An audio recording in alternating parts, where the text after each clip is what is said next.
हाय दोस्तों, स्वागत है आपका अपने YouTube channel boost your brain with Dheeraj Shukla. दोस्तों, मैं आज आपके लिए लाया हूं ग्रामर का बड़ा ही बेहतरीन चैप्टर प्रोनाउन।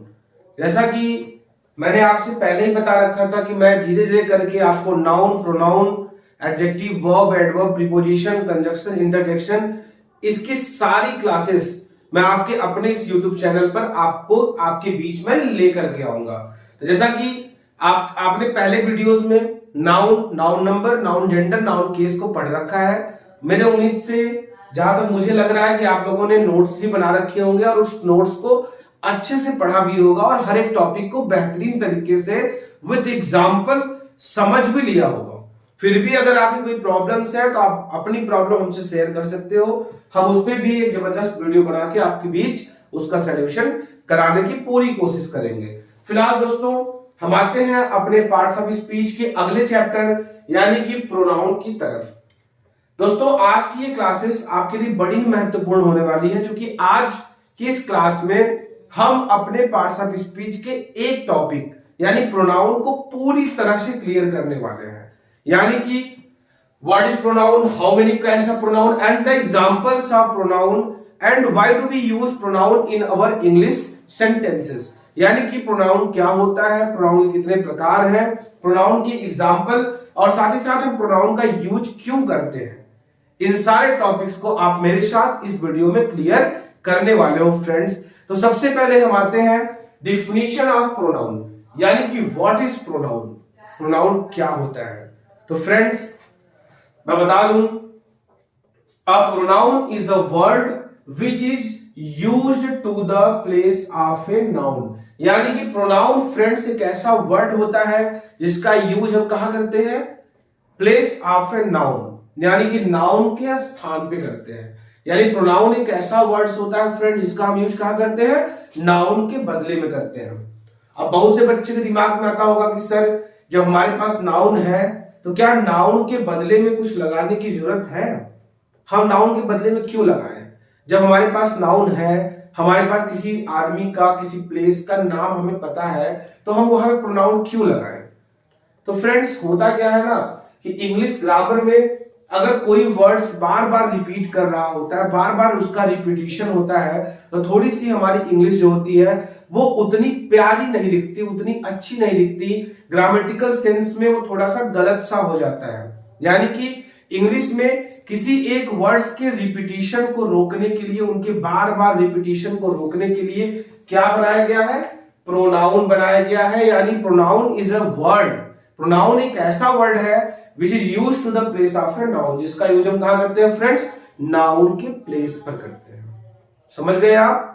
और क्यों करते हैं, क्योंकि ये नाउन के रिपीटिशन को रोकना, प्रोनाउन का क्या काम होता है, नाउन के रिपीटिशन को रोकना होता है फ्रेंड्स। तो आइए एग्जांपल देखते हैं।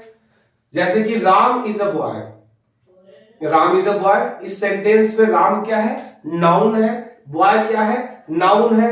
Ram is a proper noun and boy is a common noun, ये आपने पहले पढ़ रखा है। अब अगर मैं आगे राम के बारे में बताऊं कि Ram is a doctor, Ram is a doctor, Ram's father is a businessman, तो बार बार राम राम राम थोड़ा सा ऑड लग रहा है। तो इसी रिपीटिशन को रोकने के लिए हम क्या लगाते हैं, प्रोनाउन। जैसे कि Ram is a boy, full stop. फिर जब मुझे इसी राम के बारे में कुछ और बताना हुआ तो मैंने राम की जगह पे क्या यूज कर दिया, ही यूज कर दिया। तो ये जो ही होता है फ्रेंड्स, यही क्या होता है, प्रोनाउन होता है। यानी प्रोनाउन करता क्या है, एक्चुअली में ये नाउन के रिपीटिशन को रोकने का काम करता है, नाउन का रिपीटिशन नहीं होने देता, जिससे कि हमारी इंग्लिश बोलने में, लिखने में, पढ़ने में थोड़ी सी ज्यादा अच्छी लगती है, थोड़ी सी ज्यादा लिखना उनको इजी सा हो जाता है फ्रेंड्स। तो प्रोनाउन एक ऐसा वर्ड है जिसका यूज हम नाउन के प्लेस पे करते हैं। जैसा कि एग्जांपल देखा कि हमने राम की जगह पे राम ना लिख करके हमने उसका प्रोनाउन यानी क्या लिख दिया, ही लिख दिया फ्रेंड्स। तो आई होप डिफिनेशन और एग्जांपल आपको समझ में आया होगा। अब हम पढ़ेंगे how many kinds of pronoun, यानी फ्रेंड्स प्रोनाउन कितने प्रकार का होता है। जैसे मैंने नाउन में पढ़ाया था कि there are 5 kinds of pronoun, sorry noun, noun कितने प्रकार के होते हैं, 5 काउंट्स के। ठीक है, ऐसे ही प्रोनाउन जो होता है, there are 10 kinds of pronoun, यानी प्रोनाउन जो होते हैं फ्रेंड्स वो 10 काइंड्स के होते हैं, वो 10 प्रकार के होते हैं। 10 प्रकार के प्रोनाउन को आज हम इसी वीडियोस में पढ़ने वाले हैं, इसी क्लास में करने वाले हैं। और मैं बता रहा हूं गारंटी के साथ कि आपको हर तरह का प्रोनाउन बिल्कुल बेहतरीन तरीके से याद हो जाएगा और इतना अच्छा याद होगा कि आप उसे किसी और को भी पढ़ा सकते हो। You can teach to someone, आप किसी और को पढ़ाने योग्य हो पाओगे। बस मेरे क्लासेस को बिना स्किप किए कंटिन्यू एक कॉपी और पेन लेकर के नोट्स बनाते हुए आप उसे लिखते चलिए।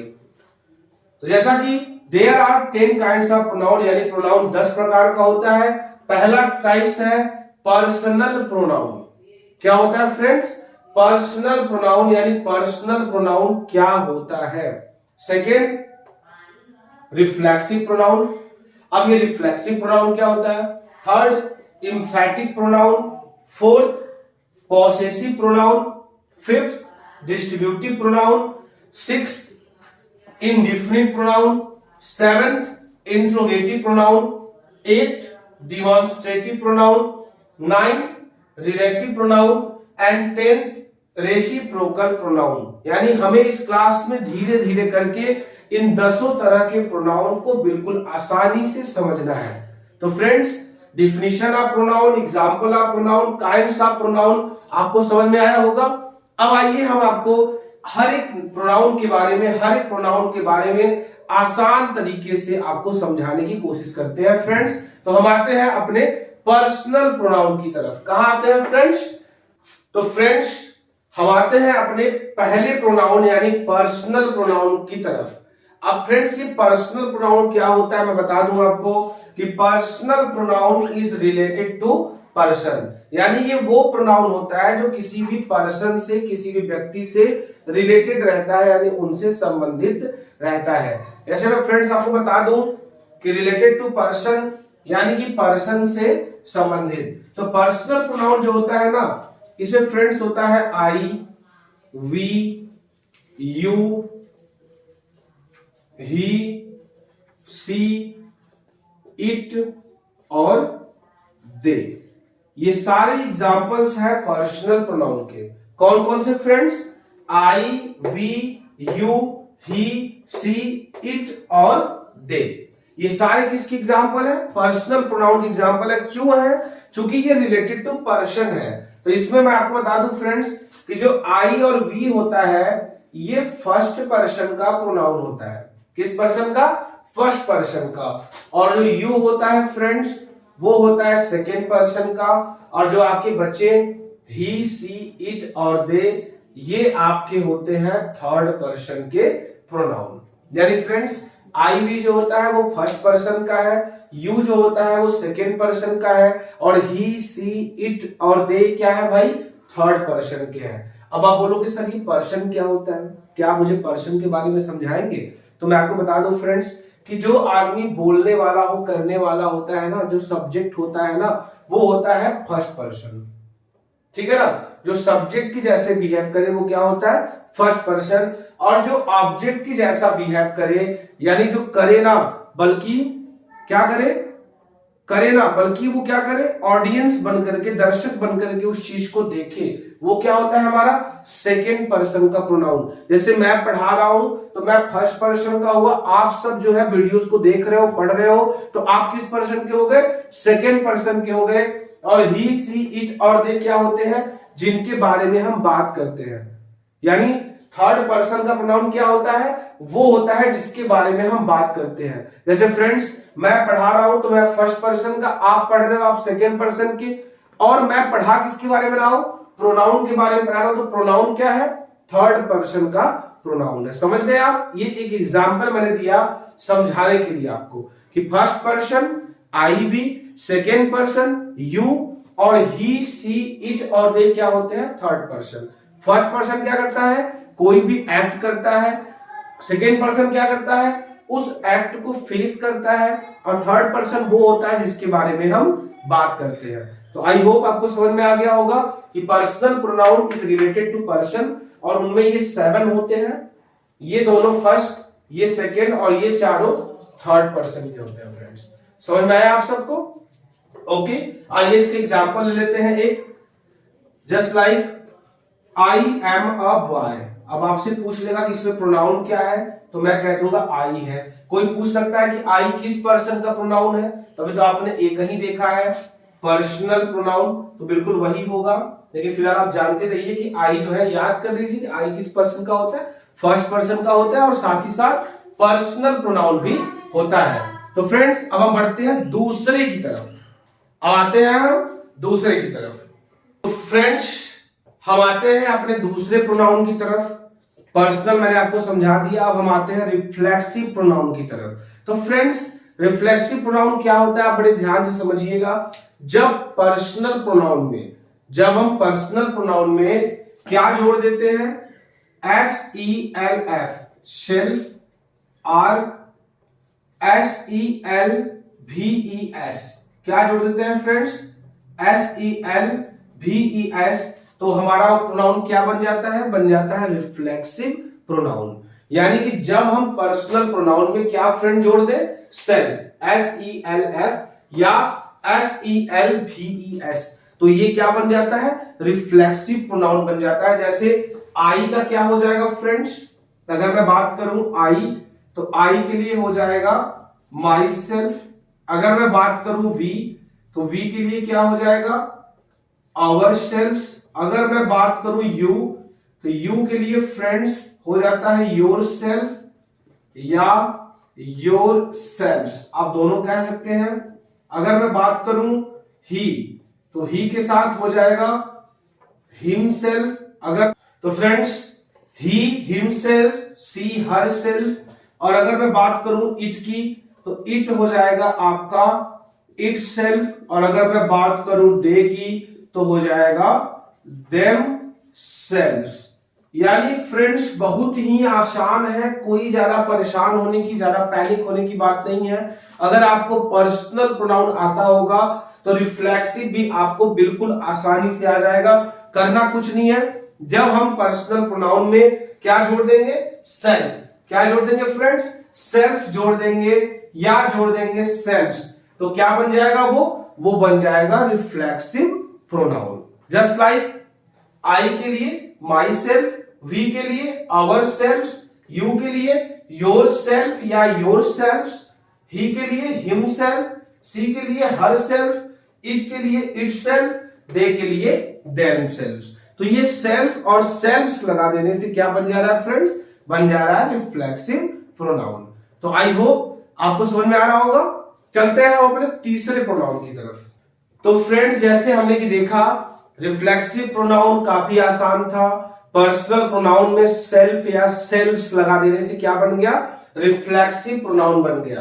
तो फ्रेंड्स एम्फैटिक प्रोनाउन भी रिफ्लेक्सिव प्रोनाउन के ही जैसा होता है, बस थोड़ा सा ध्यान देने की बात है। ध्यान क्या देना है मैं आपको बताऊंगा, आप एग्जाम्पल से ध्यान दीजिएगा। जैसे मैंने अभी बताया है आपको फ्रेंड्स कि माई सेल्फ, आवर सेल्फ, क्या बताया फ्रेंड्स, आवर सेल्फ।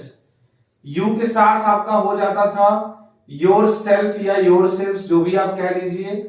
ही के साथ हिम सेल्फ, सी के साथ हर सेल्फ, इट के साथ इट सेल्फ, और दे के साथ जो होता है आपका देम सेल्फ। ये होता है कि नहीं होता फ्रेंड्स, मैंने बताया ना कि यही सारे तो क्या होते हैं आपके रिफ्लेक्सिव होते हैं, लेकिन यही सारे जो होते हैं वो आपके एम्फैटिक भी होते हैं। यानी थोड़ा सा कंफ्यूजन आपके दिमाग में आ सकता है। यानी ये जो सारे वर्ड्स है ना सेल्फ या सेल्फ्स वाले, यही आपके रिफ्लेक्सिव भी होते हैं और यही आपके एम्फैटिक भी होते हैं। बस दोनों में थोड़ा सा अंतर है। अंतर ये है फ्रेंड्स कि जब सब्जेक्ट के बाद, जैसे कि मैं बता दूं ही हिमसेल्फ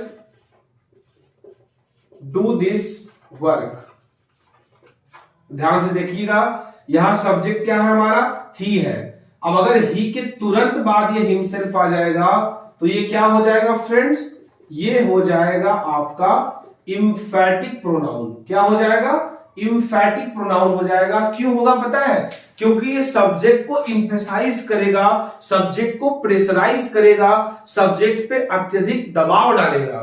तो जो वर्ड्स जो सब्जेक्ट को ज्यादा प्रेशराइज करते हैं, ज्यादा इंफेसाइज करते हैं, वो आपका होता है इंफैटिक प्रोनाउन। और ऐसा वो कब करेगा? जब वो सब्जेक्ट के तुरंत बाद में होगा। जैसे आप देखिए इस एग्जांपल में यहाँ जो हिमसेल्फ है सब्जेक्ट ही के तुरंत बाद आ रहा है, तो यहाँ पे ये क्या हो जाएगा? यहाँ पे ये हो जाएगा इंफैटिक प्रोनाउन। आइए हम एक और एग्जांपल लेते हैं, जैसे कि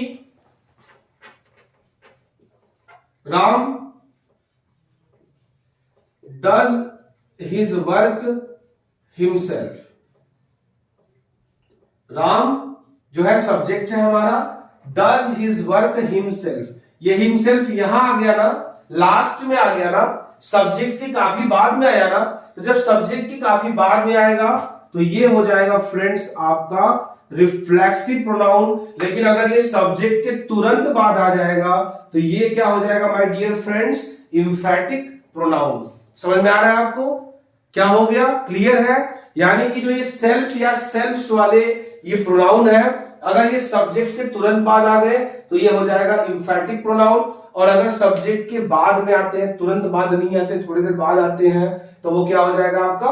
रिफ्लेक्सिव प्रोनाउन। इसको आप एग्जांपल से ज्यादा बेहतर समझे होंगे, जैसे कि he himself do this work, तो ही के तुरंत बाद आ रहा है, तुरंत बाद आ रहा है, तो ये क्या हो गया आपका? इंफैटिक। और यहां पे देखिए जो हिमसेल्फ है ये काफी देर बाद यहां तक कि लास्ट में आ रहा है, तो ये आपका हो जाएगा रिफ्लेक्सिव प्रोनाउन। आई होप समझ रहे होंगे आप। आते हैं हम अपने चौथे की तरफ। तो फ्रेंड्स हम आते हैं चौथे प्रोनाउन की तरफ, जिसका नाम है पॉसेसिव प्रोनाउन। यानी पॉसेसिव प्रोनाउन क्या होता है फ्रेंड्स, मैं इसके बारे में आपको बता दूं तो जान लीजिए आप कि पॉसेसिव क्या होता है। ये हमारे पोजीशन को शो करता है, हमारे अधिकार को शो करता है, यानी हमारा अधिकार किन किन चीजों पे है। जैसे फ्रेंड्स मैं कह सकता हूं ना कि दिस शर्ट इज माइन, ये शर्ट मेरा है। हाँ, आप जो बच्चे पढ़ रहे हो मैं कह सकता हूं कि आप मेरे बच्चे हो, मेरे स्टूडेंट्स हो, है कि नहीं? तो जो भी पोजीशन शो करे, अधिकार शो करे, वो क्या होता है? पॉसेसिव प्रोनाउन होता है। तो इनके लिए आप ध्यान दीजिएगा। जैसे आई के लिए पॉसेसिव क्या शो करता है? माइन। वी के लिए आवर्स, यू के लिए योर्स, ही के लिए हिज, शी के लिए हर, और इट जो है ना ये नॉन लिविंग होता है, इसलिए ये अपना पोजीशन शो नहीं करता है। और दे के साथ हो जाएगा फ्रेंड्स देयर्स। ये जो है ये सारे होते हैं आपके पॉसेसिव प्रोनाउन। जैसे इसका एग्जांपल देख लीजिए आप। जैसे मैं कह सकता हूं, इसके एग्जांपल में एक बेहद आसान मैं एग्जांपल आपके लिए लेता हूं कि दिस शर्ट इज माइन। यानी ये शर्ट किसका है भाई फ्रेंड्स? ये शर्ट मेरा है। तो मेरा पोजीशन दिख रहा है कि ये शर्ट मेरा है, तो ये आपका जो होता है पॉसेसिव प्रोनाउन हो जाता है। पॉसेसिव यानी पॉसेशन, पोजीशन यानी कि आपका अधिकार, तो ये आपके अधिकार को शो करता है। तो इसमें बड़ा ही आसान है, ये सारे जो नाउन है ये पॉसेशन शो करते हैं, पोजीशन शो करते हैं। तो इसका एग्जांपल है दिस शर्ट इज माइन। आते हैं फ्रेंड्स अगले वीडियो की तरफ, यानी पांचवा। फ्रेंड्स पांचवा यानी कि डिस्ट्रीब्यूटिव प्रोनाउन, जो कि बेहद इंपॉर्टेंट है हमारे प्रोनाउन की स्टडी के लिए। आते हैं हम, जैसे कि ईच, आइदर और नाइदर। ये जो ईच है, आइदर है और नाइदर है, ये फ्रेंड्स किसको शो करता है? ये शो करता है डिस्ट्रीब्यूटिव प्रोनाउन को। और मैं बता दूं आपको कि जो ये ईच, आइदर, नाइदर है माय डियर फ्रेंड्स, इनको हम मानते हैं सिंगुलर। क्या मानते हैं इनको? इनको हम हमेशा सिंगुलर मानते हैं। तो इनके साथ जो वर्ब भी लगता है वो क्या लगता है? सिंगुलर हेल्पिंग वर्ब ही लगता है। यानी ईच, आइदर, नाइदर के साथ अगर कोई सेंटेंस स्टार्ट होता है तो उसे हम सिंगुलर मानते हुए उनके साथ सिंगुलर हेल्पिंग वर्ब का यूज करते हैं माय डियर फ्रेंड्स। आते हैं एग्जांपल देखते हैं। जैसे कि मैं आपसे कह दूं कि each of the three boys was honest. अब आप कहेंगे कि सर यहां तो थ्री बॉयज हैं, थ्री बॉयज यानी कि प्लूरल। भाई अगर एक से ज्यादा होता है तो वो क्या होता है? प्लूरल होता है। आपने नाउन नंबर में पढ़ रखा है, मैंने पढ़ाया है। यहां तो थ्री बॉयज हैं, एक से तो ज्यादा है, लेकिन उनके साथ जुड़ क्या गया है? उनके साथ आप देखिएगा तो ईच लगा है, ईच। तो जब भी ईच के साथ कुछ शुरू होता है तो उसको सिंगुलर मानते हुए उसके साथ हमेशा क्या लगाएंगे, सिंगुलर हेल्पिंग वर्ब ही लगाएंगे। समझ में आया आपको? ये बेहद जरूरी है। क्लास 10th वाले बच्चों के लिए भी जो सब्जेक्ट वर्ब एग्रीमेंट पढ़ते हैं उस चैप्टर में इस रूल्स को दबा के पढ़ाया जाता है बच्चों को, जहां उन्हें पता होना चाहिए कि सब्जेक्ट वर्ब एग्रीमेंट में होता क्या है कि सिंगुलर सब्जेक्ट के साथ सिंगुलर हेल्पिंग वर्ब लगता है। तो ईच ऑफ द 3 बॉयज कहीं से भी प्लूरल नहीं है, ये सिंगुलर है और इसके साथ सिंगुलर हेल्पिंग वर्ब वाज का यूज किया गया है। तो आई होप समझ में आया आपको कि ईच के साथ, आइदर के साथ, नाइदर के साथ अगर प्लूरल सब्जेक्ट भी लगा है तो उसको सिंगुलर मानते हुए हम क्या लगाएंगे, सिंगुलर हेल्पिंग वर्ब लगाएंगे। दोस्तों इसका मतलब क्या होता है कि each of 3 boys was honest, मतलब उन तीनों में से जो प्रत्येक बच्चा था वो क्या था, ईमानदार था। कौन था, प्रत्येक बच्चा। तो बात हो रही है प्रत्येक की, यानी हर एक की हो रही है, तो हर एक की हो रही है, इसलिए यहाँ पे वाज का यूज किया गया है। समझ में आया फ्रेंड्स, मजा आया? आगे आते हैं हम अपने छठवें टाइप्स की तरफ। तो फ्रेंड्स छठवां है जो हमारा वो है इंडिफिनिट प्रोनाउन। अगर आप इसके नाम को ही ध्यान से देखें तो पहचानना काफी इजी हो जाएगा। देखिए फ्रेंड्स होता है डिफिनिट, डिफिनिट मतलब निश्चित, और अगर उसके पहले इन लग गया तो हो गया इनडिफिनिट यानी कि अनिश्चित। यानी ये ऐसे प्रोनाउन होते हैं जो किसी भी संख्या को, किसी भी नंबर को, किसी भी टाइप्स को क्लियर नहीं करते, यानी उनको डिफाइन नहीं करते, उनको निश्चित नहीं बतलाते हैं। तो ऐसे सारे प्रोनाउन क्या होंगे, हमारे इनडिफिनिट प्रोनाउन होंगे। जैसे कि मैं आपको बता दूं, somebody, nobody, none, none, few, all, many, ये सारे क्या है फ्रेंड्स, ये सारे जो है एग्जाम्पल है इंडिफिनिट प्रोनाउन के। जैसे मैं कह दूं ऑल, ऑल, ऑल का मतलब क्या होता है, सारे, लेकिन कितने सारे पता नहीं। जैसे मैं कह दूं कि all that glitters is not gold. जैसे मैं एक कहावत है आप सब जानते होंगे कि all that glitters is not gold, यानी हर चमकने वाली चीज सोना नहीं होती, हर एक चमकदार चीज सोना नहीं होती। तो यहां पे देखिए फ्रेंड्स ऑल का यूज हुआ है, तो यहां ऑल क्या शो कर रहा है, ऑल जो है वो इंडिफिनिट प्रोनाउन को शो कर रहा है, क्योंकि यहां पे नंबर्स क्लियर नहीं है कि वो है तो सारे पर कितने सारे पता नहीं। जैसे मैं एक और एग्जांपल ले लूं, somebody has stolen my pen,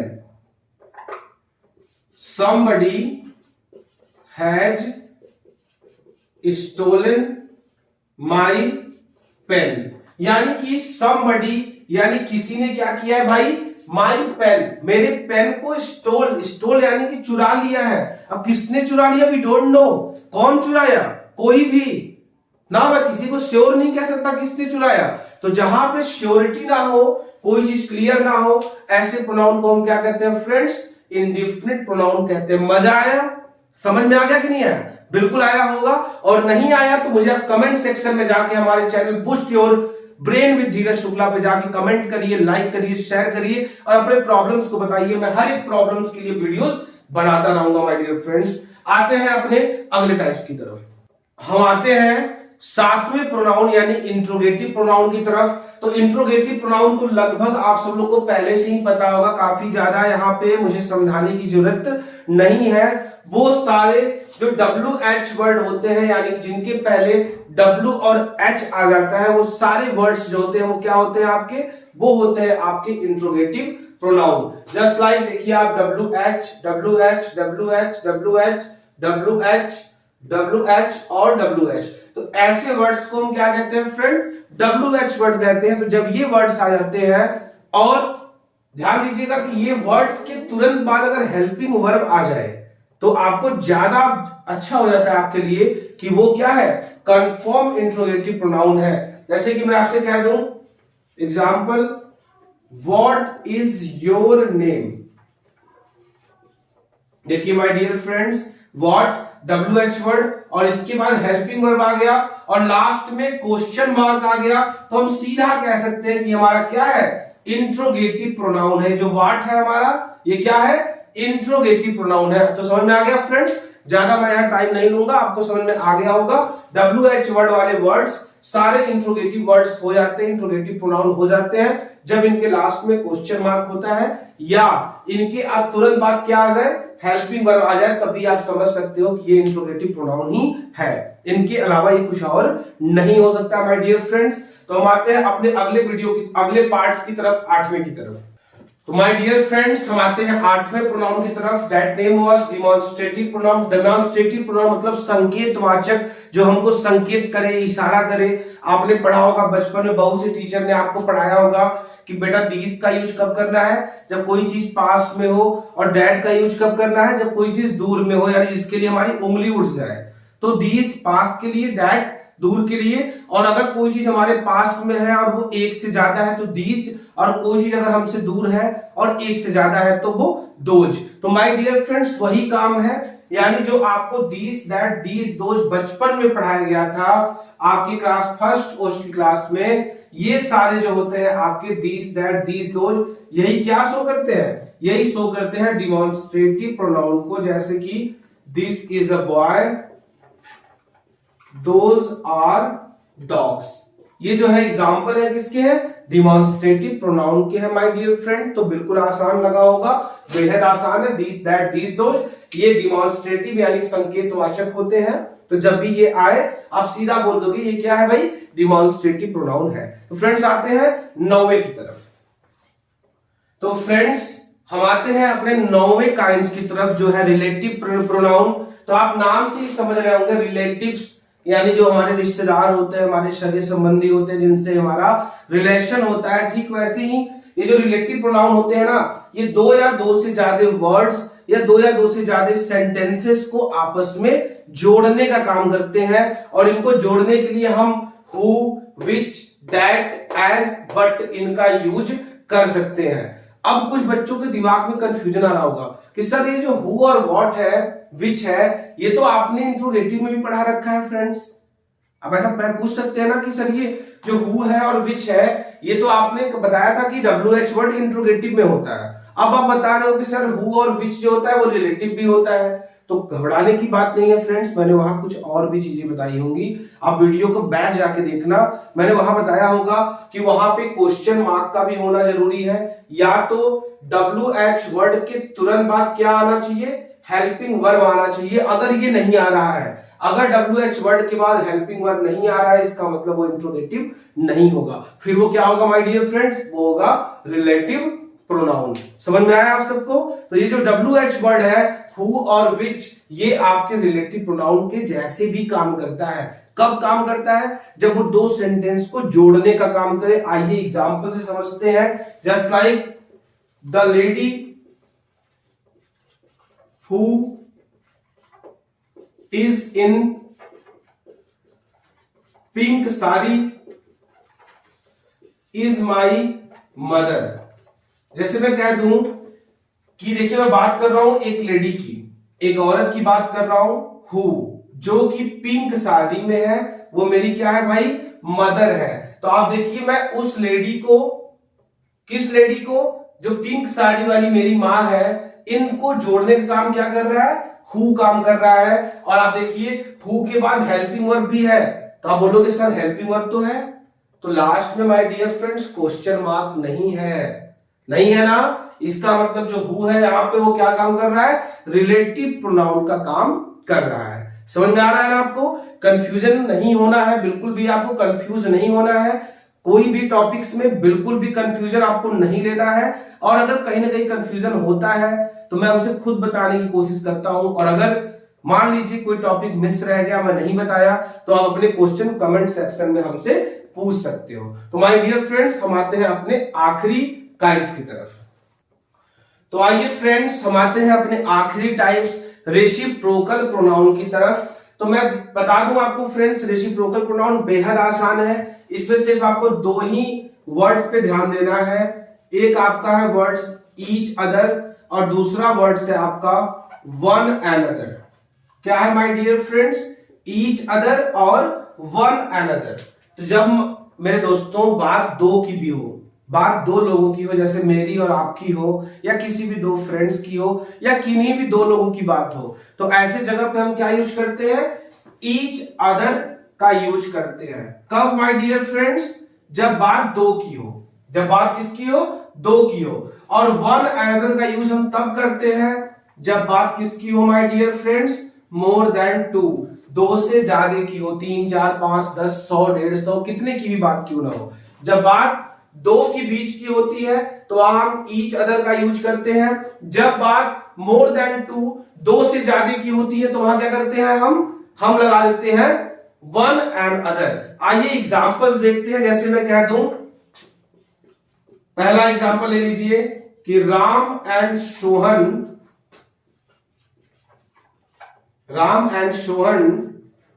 love each other. क्या हो गया माय डियर फ्रेंड्स, यह हो गया कि राम और सोहन दो लोग हैं ना। कौन कौन से लोग हैं, एक राम है और दूसरा कौन है, सोहन है। राम एंड सोहन दो लोग हो गए ना, तो ये लव करते हैं किसको, ईच अदर, यानी एक दूसरे को। समझ रहे हैं ना आप, तो Ram and Sohan love each other. अगर मैं दूसरा एग्जांपल ले लूं कि all the family members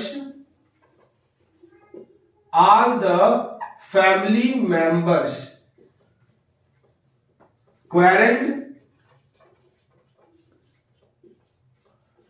one another। ध्यान दीजिएगा माय डियर फ्रेंड्स, यहां बात हो रही है परिवार के सभी सदस्यों की, यानी ऑल द फैमिली मेंबर्स, यानी परिवार के जितने भी सदस्य हैं वो झगड़ रहे हैं। किससे झगड़ रहे हैं, एक दूसरे से। तो यहां एक दूसरे के लिए हम क्या लगाएंगे, वन अनदर लगाएंगे। क्यों, क्योंकि यहां बात दो की नहीं हो रही है, दो से ज्यादा की हो रही है। परिवार के सदस्य यानी एक, अगर आप एक जान लीजिए न्यूक्लियर फैमिली भी होती है ना, तो उसमें माँ बाप बच्चे यानी 4 तो होते ही होते हैं। अगर सिंगल पेरेंट फैमिली होगी कम से कम 2 से 3 तो होगी ही होगी। और ज्वाइंट फैमिली है भाई तो बहुत बड़ा फैमिली होता है। तो वही बात है कि जितने फैमिली के मेंबर्स हैं वो एक दूसरे से झगड़ रहे हैं, तो यहां एक दूसरे के लिए मैं क्या लगाऊंगा, वन अनदर लगाऊंगा। लेकिन जब बात दो की बीच की होती है तो वहां क्या लगाया जाता है, ईच अदर लगाया जाता है। जैसे कि Ram and Sohan love each other. तो दोस्तों आज की इस क्लास में, ये थोड़ी बड़ी क्लास जरूर है, लेकिन मैंने एक क्लास में आपको पूरा प्रोनाउन कराने का पूरा कोशिश किया है। Definition of pronoun, kinds of pronoun, और हर एक काइंड्स को मैंने एग्जांपल देकर के बेहतरीन तरीके से समझाया है माय डियर फ्रेंड्स। फिर भी अगर आपको कहीं प्रॉब्लम है तो आप हमसे अपनी प्रॉब्लम को हमारे channel boost your brain with Dheeraj Shukla के कमेंट सेक्शन में जाकर के अपने प्रॉब्लम को हमसे पूछ सकते हैं दोस्तों। और साथ ही साथ मैं बता दूं कि अगर आपको प्रोनाउन का एक्सरसाइज करना है तो आप मुझे कमेंट में बताइएगा कि आपको एक्सरसाइज चाहिए या नहीं चाहिए। अगर आप कमेंट करोगे तो मैं इसका एक 15-20 मिनट की वीडियो में मैं प्रोनाउन का पूरा एक्सरसाइज भी आपको करा दूंगा, जिसपे प्रोनाउन पे आपकी पकड़ और भी अच्छी हो जाएगी। लेकिन अगर आप कमेंट नहीं करते हो, इसका मतलब आपको एक्सरसाइज नहीं चाहिए। तो मैं बहुत जल्द जो है पार्ट्स ऑफ स्पीच के तीसरे पार्ट यानी एडजेक्टिव की क्लास आपके बीच लेकर के आऊंगा। लेकिन अगर आपको एक्सरसाइज चाहिए तो प्लीज कमेंट, अगर आपको एक्सरसाइज चाहिए तो निश्चित ही कमेंट करिएगा। फिलहाल दोस्तों हमारे चैनल बूस्ट योर ब्रेन में धीरज शुक्ला को ढेर सारा प्यार दीजिए, रिस्पेक्ट दीजिए, कमेंट करिए, लाइक करिए, शेयर करिए। अपने प्यारे लोगों से भी हमारे चैनल से उनको सब्सक्राइब करवाइए। तब तक के लिए आपको गुड नाइट।